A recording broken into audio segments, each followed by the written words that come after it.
ஸ்ரீகிருஷ்ண ஜெயம். ஜோதிட ரீதியாக யார் ஹியூஜாக கோல்டு இன்வெஸ்ட் பண்ணுவாங்க, அவங்களுடைய ஜாதக அமைப்பு எப்படி இருக்கும், எந்த மாதிரியான ஜாதக அமைப்பு இருந்தால், எந்த கிரகம் பலம் இருந்தால், எந்த பாவம் பலம் இருந்தால் கோல்டு ஃப்ளோவாக நமக்கு நிறைய வரும், நாம் எப்படி அதை சேவிக்கலாம் அப்படின்னு நம்ம ஜோதிட ரீதியாக பார்க்கலாம்.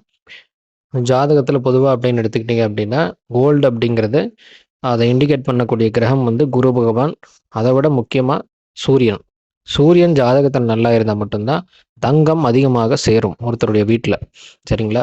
ஸோ அதுக்கு அடுத்ததான் பார்த்தீங்கன்னா, கிரக ரீதியாக அப்படின்னு பார்த்தீங்கன்னா 2ஆம் வீடு நல்லா இருக்கணும். அதாவது லக்னத்துக்கு 2ஆம் பாவம் தங்கத்தை குறிக்கக்கூடிய பாவம். அதை தான் B2 மென்ஷன் பண்ணியிருக்கோம்.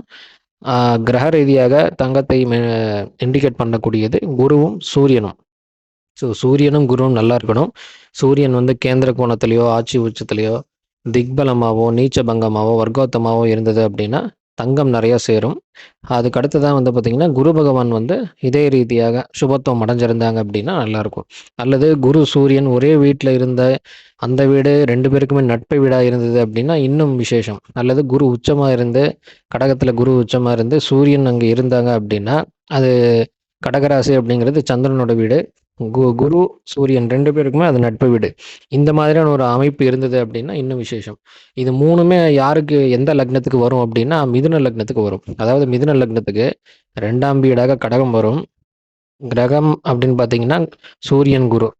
ஸோ குரு மிதுன லக்னத்துக்கு குரு கடகத்தில் உச்சமாக இருந்து சூரியனும் குருவோடு சேர்ந்து அங்கே இருந்தாங்க அப்படின்னா தங்கம் அதிகமாக அந்த லக்னக்காரர்களுக்கு சேரும் அப்படிங்கிறத ஒரு பொதுவான ரூல். பொதுவாகவே எல்லா லக்னக்காரர்களுக்குமே இந்த அமைப்பு இருந்ததுன்னா தங்கம் அதிகமாக சேரும். ஸோ உங்களுடைய ஜாதகத்தில் இந்த கிரகங்கள் நல்லா இருக்கா, 2ஆம் வீடு எப்படி இருக்குது அப்படின்னு நீங்கள் பார்த்துட்டு நீங்கள் உங்கள் ஜாதகத்தை அனலைஸ் பண்ணுங்கள். ஜெய் ஸ்ரீராம்.